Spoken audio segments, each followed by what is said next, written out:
Hello and welcome to Draft Gym TV Live, our first live stream. I'm not going to lie, it's taken us a while to get here, but we are finally here and we're going to make the most of it. Now, yes, we are at halftime in the Spain-Sweden game. I say halftime, we're almost at halftime. It is just kind of on in the corner of my eye, so I will be keeping you up to date if you have completely turned it on. Now, you will notice that a few things have changed on the screen. So we have got some top ownership down the bottom, FF stuff. By the way, you've been working closely with Captain to help my graphics, and it's been brilliant. We've got live stats. The ownership stats are based on deadline, so they might have changed a little bit recently, but we've got all the results down the bottom. We've got the odds for match day 2 down the bottom as well, so make sure you are having a look when you are in there. So today we're going to be talking a little bit about match day 1. We're going to be talking a little bit about match day 2 and thinking about how we're going to be starting to set our teams up in match day 2, because I think that's very important. And also starting to look at kind of how our teams are progressing and how we're going to be changing our teams and making sure that they are lined up as best as possible, ready to attack the next couple of weeks. Because obviously all we're thinking about all the time is trying to get that money when we can. So it's been a hell of a first match day. I won't lie. There's been some incredible things that have happened. There's been some incredibly sad things that have happened as well. Although hopefully they're good now. But it's just so great to have the Euros here, isn't it? It's so great to have the Euros back. So we are going to get straight into it. Now, if we have a look at my first screen, we're going to have a look at the first set of fixtures for match day 2. Now, match day 2, straight away, Finland obviously didn't do too badly in their win against Denmark. They won 1-0. Nobody was really expecting that. Denmark, I will get to in a little bit, but Finland, I thought, held themselves very well considering the circumstances. Russia, I wasn't very impressed with at all, but this is a completely different game. I'm expecting Russia to win this game. I think there's no reason why they shouldn't. I think Zuba, you should definitely be targeting as a player, and Mario Fernandes probably as well. I think they should both do very, very well against Finland. Personally, I think the only Finnish player I would probably touch now is Hiradeki. What a performance in the last game. Obviously a penalty save and the clean sheet. So I think Hiradeki is the only person I would be touching. That's because he's cheap. You've got to be very, very careful though when you're going into match day 2 not to go chasing points. I think if you started chasing points based on what you've seen happening in the last match day, you might start losing out on the potential for new points. So don't just try and get in all the players that you think are going to do, have done really well in match day 1. Try and look beyond that and look at the fixtures if you can as well. Turkey against Wales. I believe Wales have a slight edge on this in the odds. For me, I fancy Turkey a lot more. Yes, Wales drew 1-1 in their opening game against Switzerland. And yes, Turkey got demolished against Italy. But I feel like Italy are going to show you, as this tournament goes on, that there's a reason why they demolished Turkey. I genuinely do. I think Italy, they've been the best performance I've seen so far. So I think Italy made Turkey look bad. I think Turkey are going to rebound in this fixture against Wales. Then we move on to the team that I am so incredibly excited about. Italy. Italy just look on another level at the moment. The way they controlled the ball, they reminded me a lot of Chelsea actually. They controlled the ball. Their intensity was brilliant. And actually in that second half, they just tired out their opponents and they really got to them. Insigne looks a great shout. Immobile looks a great shout. Their defenders look great. Spinazzola in particular, massive, massive fan of him. The way he got forward, he was playing like a left winger. I completely expect this Italy team to keep a clean sheet and to win this game against Switzerland. There's no reason why they can't. So I think Italy against Switzerland, absolutely fine to be backing Italy to the hilt here. If you've got Italian players, you're not going to be benching them in any group game anyway. So I would definitely be going for Italy against Switzerland in that game. Now, Ukraine against North Macedonia. I don't see any reason why North Macedonia can't score against Ukraine in this game. I genuinely don't see any reason why they can't. They scored against Austria. Goran Pandev, obviously, became their oi mode. John Gill, FPL diffs in the chat. Cheers, mate. And I don't see any reason why North Macedonia can't score. Do I expect North Macedonia to win this game? I don't, unfortunately. I think Ukraine will most probably edge this one. Yarmolenko looked very, very good in the last game. And I don't see any reason why Ukraine shouldn't do very well. Denmark against Belgium. I'm going to say it. I've got a horrible feeling Denmark could be done in this tournament. I feel like with everything that happened to Eriksen and, speedy recovery, from everything I've read that he should be doing fine. I feel like Denmark's hearts left when that happened, personally. So I feel like going with them could be a hard choice, personally. So if you've got Denmark players in your team, I completely understand if you get rid of him. Eriksson won't be playing again, so if he's an easy transfer for you to take out, that's completely understandable as well.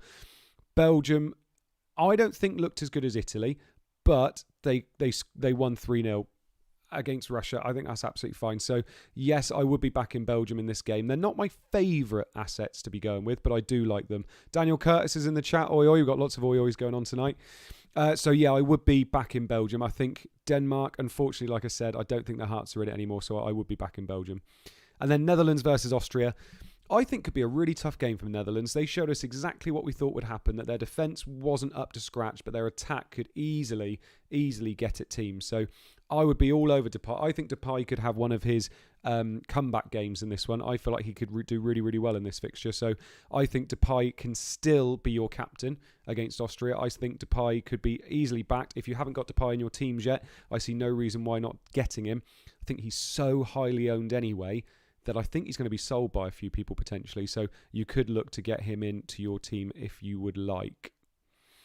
And then moving on to the second lot of fixtures, Sweden against Slovakia. I am really excited to have Sweden in my team this week. So I have been holding them on the bench in match day 1, and I am really excited to get them into my team. Jesmar is in the chat. Hello, Mode. Hello, Jesmar. Let us know how you're getting on so far in FanTeam. Let us know who in the chat has got the best team so far. Who is highest up in the rankings? I'll show you mine in a little bit, but I would like to know if any of you are doing really well. Toby M's asking, are you using Limitless chip in match day 2? I am, but that's the official game, not in FanTeam. But you're more than welcome to ask me those questions as well. So yeah, I actually fancy Sweden to do well against Slovakia. Yes, Slovakia won their first game against Poland, but I do not expect them to win this next game. I expect Sweden to win this game, and I would be backing Isaac, Forsberg, players like that to do well. So that's who I'm going to be going for in that game. Croatia, Czech Republic, I am... Tough one this. I did not expect Czech Republic to beat Scotland quite so soundly. I think Scotland were unlucky and it all kind of went against them. I would be going for Croatia in this fixture, personally. My head said Croatia before anyway, so I'm not going to be swayed by what happened against Scotland. I do have 2 entries where I've got tons of Croatia on my bench, so I am going to be playing them. Modric, I think one of them was Barisic, which is bad because obviously he's a bit injured now. But I think they've got some good options there in that Croatia side that you can play. And Czech Republic, if you want to go for Czech Republic, Soufal looked like he's carrying on his form that he's had in West Ham this year, so absolutely brilliant there. 01J Gill says 2k rank with my best team, nothing special there. Yeah, I mean, I think as long as you're in the top 10k, I think you've got a good chance of getting some money back, haven't you? So just keep plugging away. FPL Harriers is still waiting for Ronaldo to bang tomorrow. I think a lot of people are, unfortunately. In some ways, this match day feels like it's dragged a little bit in terms of waiting for those fixtures to come, but I've just been enjoying watching all the football. It's been fantastic. So, oi, oi, FPL Harriers, cheers for being in the chat. England against Scotland. I completely expect England to score quite a few goals in this fixture. I'm not so sure on a clean sheet, but I think if I was going to be starting an entry from new, which we're going to be talking about in a minute, I would most probably be backing England to the hilt here. I think I would probably be going with attacking players rather than defensive, but if I was going defensive, I think one of those left backs is going to be coming back in. Not sure which one, Shaw or Chilwell. And I think I'd probably go Stones if I wanted to go for a defender, but I think Sterling, Mount, Kane, Foden are all good options. I can't see that team changing too much apart from left back personally, so it'll be interesting to see how we set up against Scotland. Hungary against France. A lot of people I saw had French players on their bench. Very, very good idea. This is when you can now put them in and you can be reaping the rewards this week. I expect them to put Hungary to the sword. If you've got, Mbappe, Benzema, Griezmann, Pogba, Pavard, all those players that can come into your team this week, even if you're transferring them in, I think that's a very good option. People are thinking about saving their transfer until game week 3. I don't see that being an issue. But if you wanted to attack it, that is the fixture I would attack. France against Hungary. There's nothing wrong with attacking that fixture at all. Noddy's party, oi oi Noddy. He is saying ranking 6104 with Ronaldo to play. If Ronaldo's your captain, that's not too bad at all. You can easily make up a couple thousand there. But 6,000, that's absolutely fine for your first match week. Match day, game week, match day, whatever they all are. Portugal, Germany, I think is tough. I think a lot of people have Portugal players in their team. I'm really interested to see how Germany set up against France tomorrow, because however they set up against France, I think they could be doing the same against Portugal and then attack that Hungary fixture in match day 3. So I'm looking at that and I'm backing Portugal more than Germany. I don't think I would be benching my Portugal assets in that game. Really tough fixture though. The upside isn't there. I won't be captaining anybody, but if I've got defensive assets or I've got attacking assets, I think I would still be playing them. I don't see anything wrong with playing them in that fixture. Germany though, if you've got a German entry like I've got, you've got to be playing them every fixture personally. I think, see how they do against France, but they're still Germany. They could still do very well. And then Spain, Poland. Watching Spain now, they look a little bit toothless at the moment. They look a little bit like possessions, what you're really after. For me, I think I'd be focusing on that Spain defence. I think they have so much possession against their opposition that there's no reason why their defence can't keep clean sheets against anybody, to be perfectly honest. So I think Spain against Poland, I'd be looking at Pau Torres still. I'd be looking at Jordi Alba still. Could be a cheeky little captaincy if you wanted to captain one of their defenders. I don't see anything wrong with that at all. So yes, I think Spain-Poland is a nice fixture to target. Poland looked completely out of their depth again in a major tournament. Lewandowski just completely cut off from the rest of the team, and it's not good when you're losing against Slovakia. So going up against Spain could find their shooting boots. They've not quite got it in this game so far, but we're only 45 minutes in. So I think that is a good fixture to target personally. Right, time to show you how I'm getting on. So I ended up with 13 entries in FanTeam for the Euros this year. These are my top 5, so I'm not doing too bad, perfectly honest. I've got one that's obviously doing very well, but all the players have played. But that's in 137th at the moment. That did quite well. Lukaku captain. And then the rest of them, to be honest, I'm quite happy. I always said this. I wanted 50% to be in the top 10k after match day 1. So I'm quite happy with that. And I got a few that are just outside it. So if I can end up with quite a few in the top 10k and then attack all of them, I'm going to be quite happy with that. Gil says 137, baller. So I'm quite happy with that, if I'm perfectly honest. The way I'm going to play it, I think after this was just setting up to have some good teams. This was setting up to have some teams in some good positions to start attacking. I'm not going to go mega differential. In as many teams as possible, I set up my teams so I would make sure that I'm set up for game week 2 as well. But what I'm going to try and do with the teams that are not doing so well, I'm going to go completely differential and really attack it, go for different captains, because in the end, if I've got 2 or 3 that are near the bottom, it doesn't matter anyway. But the ones that are near the middle, I think there are going to be, even though there's 30,000 entries, I'm still going to be going for some safe options with captaincy, because some people are going to stop playing. Even though there's 30,000 people, some people are going to forget. Some people are going to forget about deadlines. Some people wouldn't have read the rules and are going to do loads of transfers. So I'm going to be playing it safe with those teams that are middling at the moment. So the ones that are 15k, between 10k and 15k, I'm still going to be playing safe. And if I really need to attack it, I can attack it after the group stages. But I don't see any reason why I can't have over 50% of my teams in the top 10k and then really attack from there and see if I can finish really high if I can. So we'll just go from there and see what happens. Alex is in the chat. Disastrous start so far. Tell us what was so disastrous, Alex. We'll try and help you. Anywhere in the chat, by the way, make sure you drop in some questions and we will try and answer as many of them as possible. John Kalmar, not doing great myself. 3 teams, 1 in top 10k. I'm doing a late entry for game week 2. Now, this is something I really did want to talk about, is late entries. I was talking, Diff is in the chat. I was talking to him not too long ago, actually, saying that I genuinely think late registration is a tactic. I genuinely think you could, this is good thing to know for next time when they do it. Save an entry for late registration, because I think I've seen some people that have got 1, 2, 3 entries. All of them are doing terribly. And if you put in £20 for late registration, that would actually be your best team, because you get the average of all the players. So if the average is 42, you start with 42 points. I don't know if it perfectly works like that, but you end up being 15k straight away and you can attack from 15k. So I genuinely think that is actually a tactic, because you get to pick your team from game week 2 just for 2 game weeks, knowing who is good already. And I quite like that as a tactic. So I think people that are going for late registration, drop me a DM, ask me questions in here. We'll try and answer as many for you. I think it can be something that you can really attack and really go for if you go for it. So I do like that as an option. FPL Harriers, 2 teams at 7k with 3 to play, 2 teams at 19k with 3 to play. Depay and Cancelo captains, not good choices. They were good choices, just didn't work out. Depay, I mean, if you were said Netherlands had scored 3 goals, 3 goals and Depay doesn't get a goal or an assist, that's mad.